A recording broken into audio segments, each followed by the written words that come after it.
Alrighty, chapter 11, groups and teams.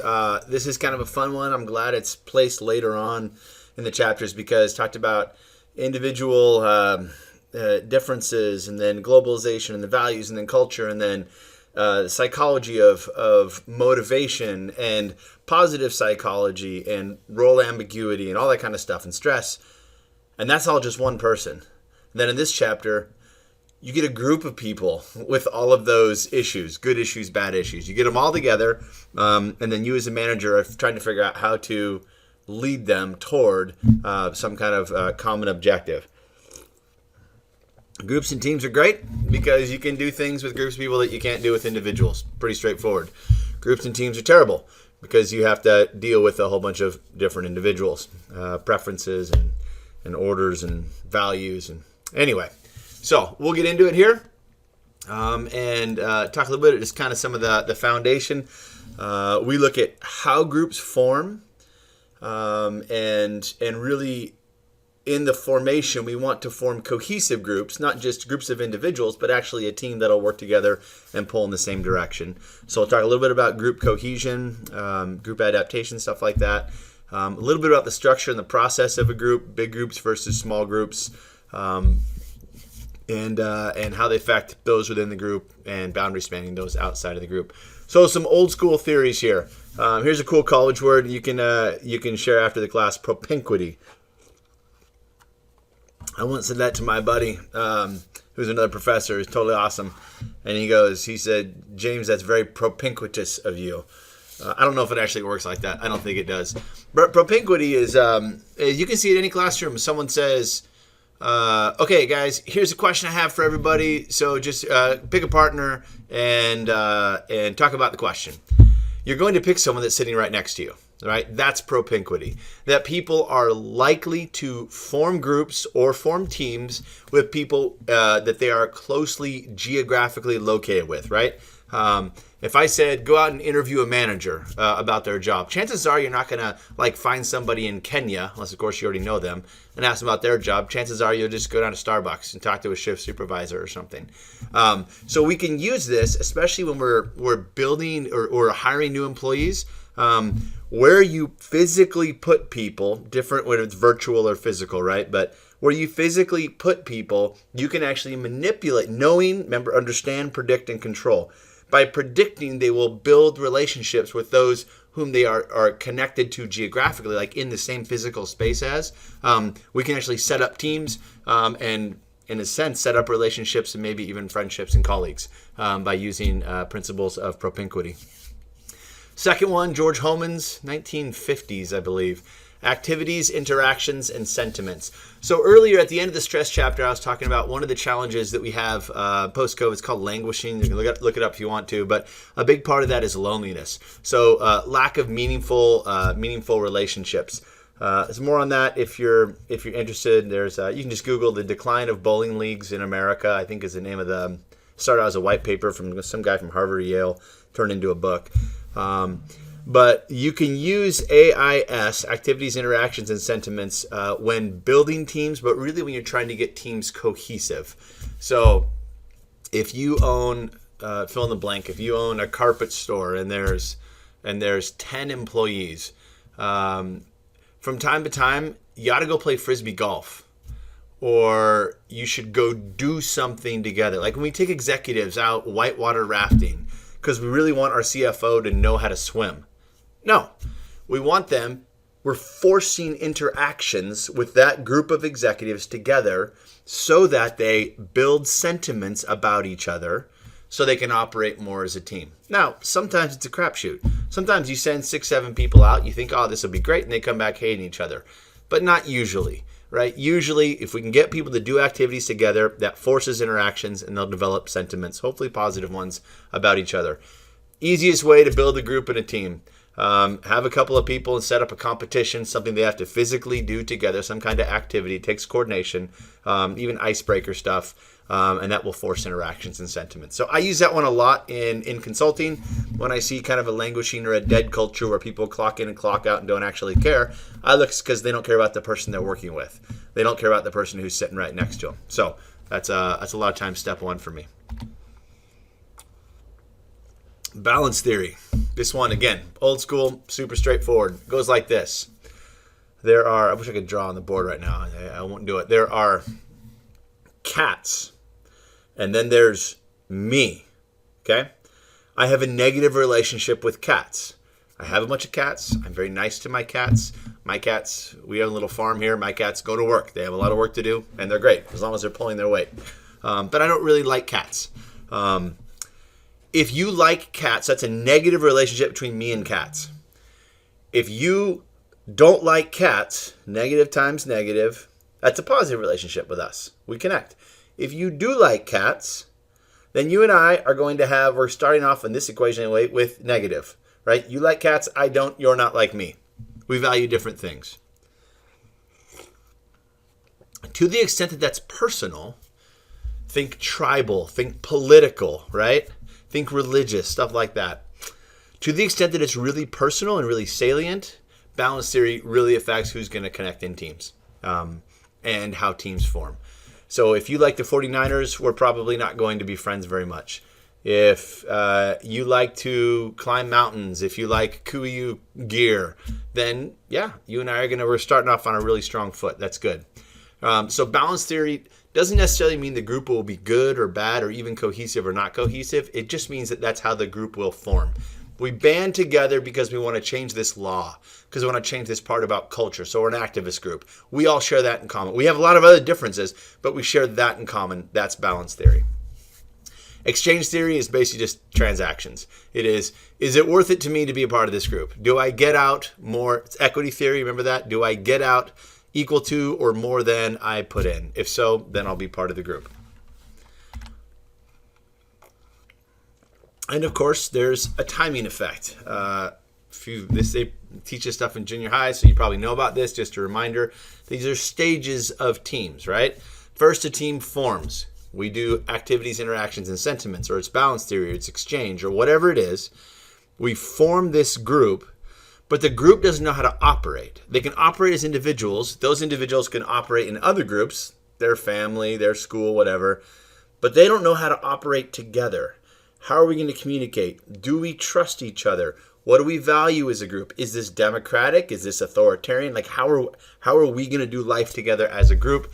That's the storming stage, because first there'll be conflicts and ultimately the norming stage. This is how we're going to get stuff done.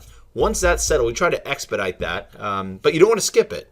Like, it's okay if you're managing a team and your team is fighting, don't just shut it off. Like, it's okay.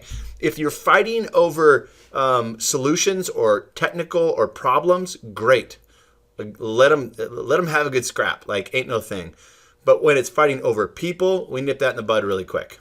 When it's you do this or you always do this or you're not, okay, now we got a level set here. You as a manager need to engage. But if they're fighting over, should we use aluminum or titanium for this product? Let the engineers fight it out, right?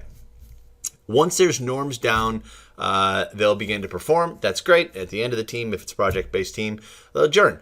I was running a team for a while, and we had this like weekly event, and it was one of my favorite things to do. The day after we ran this thing, we do what's called the review preview. Review yesterday. How did it go? What worked? What didn't work? What tweaks do we need to make this week? And then preview what's coming up next week. We have like 5 days to make our tweaks before it's go time again. So review preview would be something to do in the stage 5, the adjourning stage. And I would argue, just like don't skip the storming stage, the norming stage, like let them figure it out. Don't skip the adjourning stage. That's where you get some really valuable lessons learned. Anyway, that stage is the group development. Different types of groups. There's formal work groups. I'm assigning these 5 people to a team or to a group. And there's informal work groups. 2 of them actually hang out with those people over there and get that work done. And these 3 like to do their own thing. So formal groups, they're not officially like sanctioned, if you will, by the organization. They're going to happen. It's human behavior. That's fine. We want people to have friends at work. Keep that in mind. But don't underestimate the influence of informal groups. Right? There's organizational hierarchy and structure. The person at the top doesn't always have the most influence, right? Different voices can carry a lot of weight and credibility. It's up to you as a manager to be attuned to that. There's a thing called social network analysis. You can kind of It's like network centrality and nodes and stuff. You can Google it if you want to. But the big idea at a high level, informal groups are oftentimes as powerful or more powerful than formal groups that you as a manager or your boss set up. Yeah, that's fine. We can skip that. Okay, informal group roles. I want to go over these because you might see yourself in there. When you see people doing things, it'll help give you kind of a framework to understand it. And if something's not getting done, it'll give you an idea about maybe you want to use propinquity or balance theory to get somebody else in that group to fill the role. So number one is a boundary spanner. This is a person who you have this group and they have to interact with other groups and teams or customers or suppliers. Who's that person? Who's your ambassador? Who's the one that you're going to send? Who can negotiate well? Who's maybe well liked or well trusted? There's also the buffer. This is the person you want to put someone in here who's the optimist for sure. Not the blind optimist, but someone who's when there's a setback, they go, okay, no, we got this. Like we can deal with this. It's happened before. I remember when XYZ happened, and here's what we did. Let's try that. They buffer the bad news. There's the lobbyist. This is your marketing person who talks about how important your work is. Don't underestimate that. That's important. A lot of people do great work and it never goes noticed, never goes recognized because they don't have a lobbyist. You want to have that person. Your manager, like you specifically, your manager should never wonder what it is you're actually doing. They should know. You should be telling them about the cool stuff you're doing. That's the lobbyist. The negotiator, got to give them power to make deals. And when they come back and say this is the deal, you got to back them up. And the spokesperson. This person is not always an extrovert, but they are pretty much always trusted. They have credibility with everyone. Trust is ability, benevolence, and integrity. They have those three things. Committees. Oh, I hate that word. University's full of committees. Committees are fine. They can be formal. They can be informal. An advantage of them is they usually have like an internal process. It's a chairperson of the committee. There's a charge the committee has to get done. There's a time frame by which they have to do it. There's some advantages. There's also disadvantages, right? It's usually pretty costly, and committees don't usually work as a team, like with each other. They usually have individual assignments. They go and they end up bringing back their finished goods, if you will. Okay.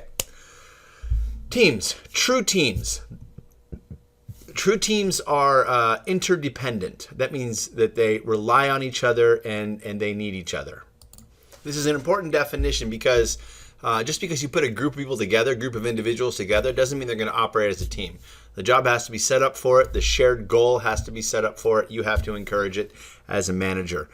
We usually have shared leadership, shared decision making, right? Everybody gets their kind of input on their piece. But there are some challenges, especially in an organizational context where everybody is individual. So if you have one of the most common areas where you run into challenge here is sales teams, right?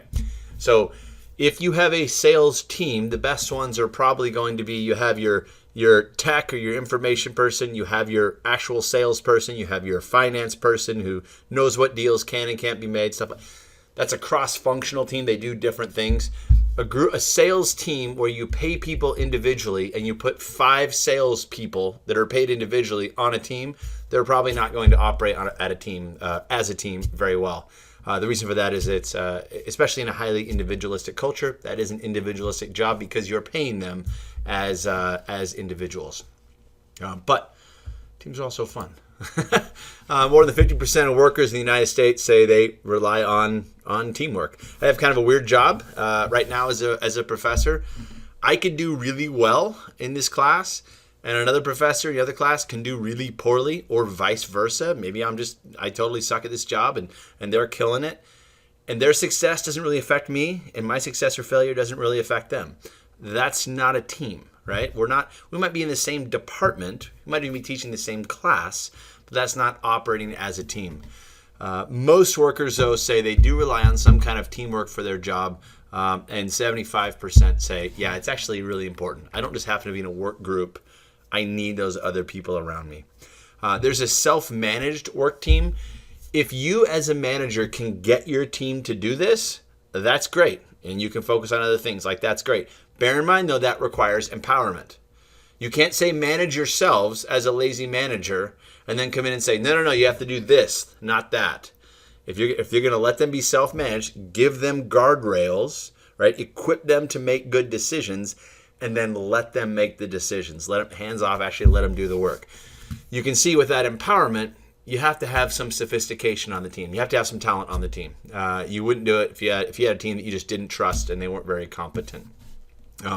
But big impact on productivity. People do it because they own their decisions, right? They're not top-down decisions. Big impact on productivity and on engagement, both. Cross-functional teams, I already mentioned this with the sales example. This is helpful when you need different types of expertise. Okay, so like we're doing product development. You want a product development person in there thinking about the next thing, thinking about the future, but you have to have someone from marketing to know, do customers even want this? You have to have someone from engineering to know, can this actually be built? And someone from finance saying, we have to price it so high, we never actually sell one. That's where you go, okay, we have to have multiple voices here. It can't all just be, one team of nerds. You got to have, this we're talking about team diversity, right? People with different points of view and different types of expertise in there. Cross-functional teams can be super helpful, right? Virtual teams. Yeah, right. Post-COVID, like everybody knows what this is. The challenge with virtual teams is not allowing them just to be virtual groups, right? If you're not together, remember activities, interactions, and sentiments. If you're not doing things together physically, you as a manager have to facilitate some kind of doing things together virtually. Majority of workers work remotely at least part-time, but especially post-COVID, there is way more full-time virtual workers. There's gig economy and also people with just multiple jobs because they can do it. They can do it from their living room. Okay, there's a quick overview on groups and teams. Hopefully that's helpful.